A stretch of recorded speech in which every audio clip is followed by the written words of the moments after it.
Today I'm going to show you how we can add in-text citations to your essay. So I'm going to use the example essay that you guys read last week, the summary in response to the best gift I ever survived. You, of course, wrote about one of the other videos that we watched. And so you're going to put these into your essay, so your draft number one. Okay, so I have already taken notes. I've watched the video 2 more times, and I've taken notes about some of the quotes that the speaker said that I think fit with my essay or prove or are some of the parts that I'm responding to in this essay. So I don't want to put them into the summary because the summary, I really want to stick with paraphrases to show the reader that I really understood. I don't want to boggle it down with quotes. I also don't want to put it into the thesis for the response because those are really my ideas. And again, I don't want to confuse the reader by adding a bunch of quotes from the original. Where I want to focus my attention is in the body paragraphs of the response because this is where I'm responding to something that Kramer said, whether I agree or disagree or have a connection. So I'm just going to show you how I've added them in. I've read the body paragraph several times and thought carefully about where I can put the quotes and where they will best fit. So my first one I'm going to add here where it talks about how my friend seemed like a new person. She was happier, laughed more, etc. after her cancer scare, right? So I'm going to put it here. Now the cancer is gone, and when I visited her last summer, I noticed that Kramer's prediction that your life will have new meaning was also true for Jamie. And I'm going to change Jamie to my friend here, so it's not to repeat Jamie. Okay, so here you'll notice a few things.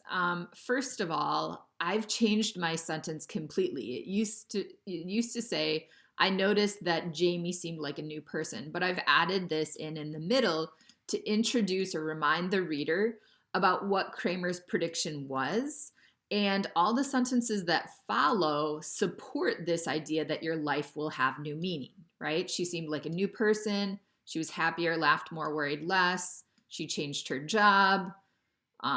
She had spent so many years worrying about the wrong things. Now she's focusing on the big things that really matter.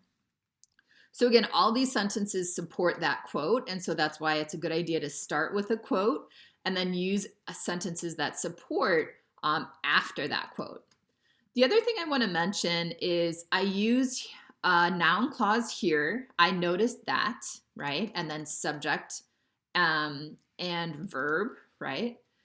And I'm using Kramer's name. This is the last name of the speaker, okay? And because I use her name here, and then I have the quotation marks, then I don't need to put her name again at the end of the sentence. So if you use the speaker or the author's name before the quotation or somewhere in that sentence, then you don't need to put it at the end because it will be repetitive.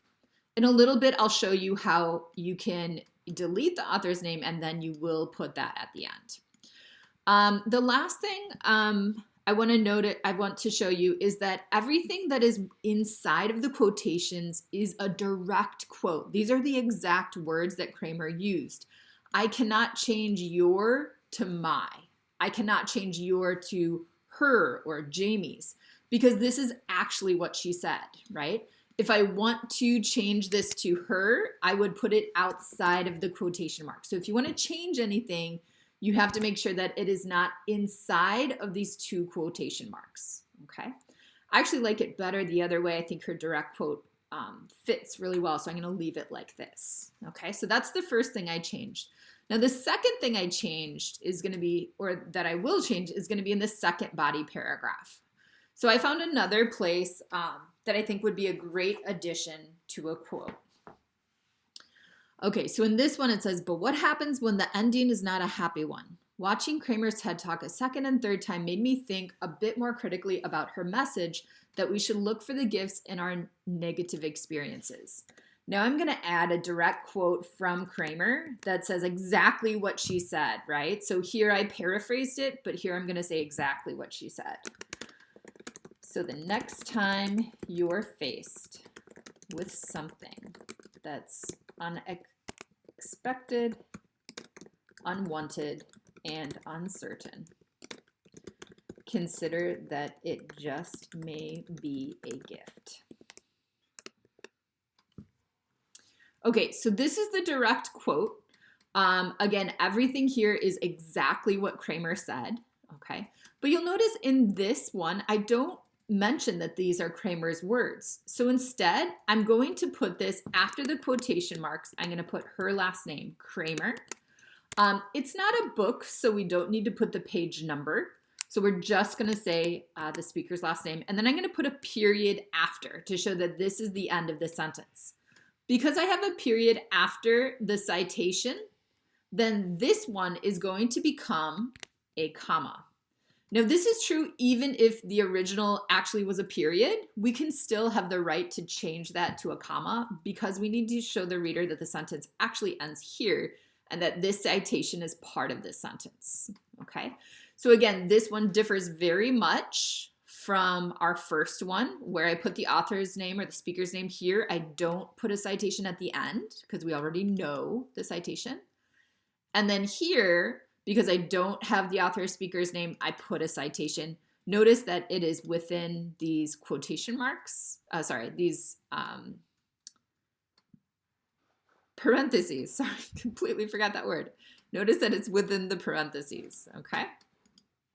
All right, students, so I'm going to ask you to add 2 quotes and 2 citations. It doesn't matter if you do a citation like this or if you have the author's name outside of the quote and so you don't need to put a citation at the end. Either one is okay, or you can do one of each.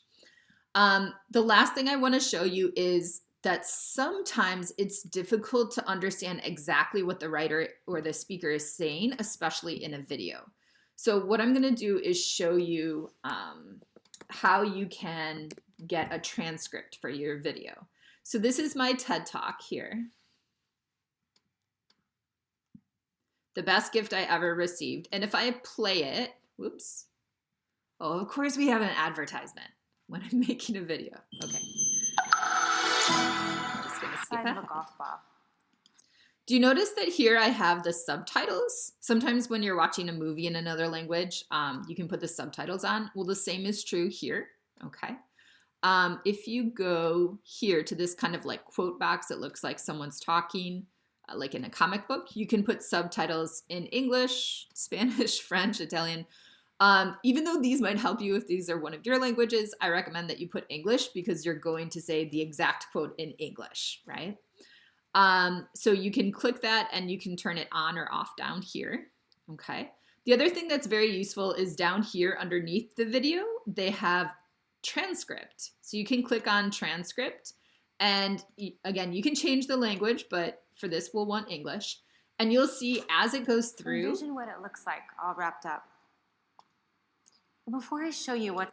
Do you see how it moved, right? So as she's talking, the highlighter is actually going to move. So it's super, super helpful, I think, especially when you're trying to get a quotation or if you're just trying to understand if there are parts of the video that you didn't understand, the transcript is super helpful.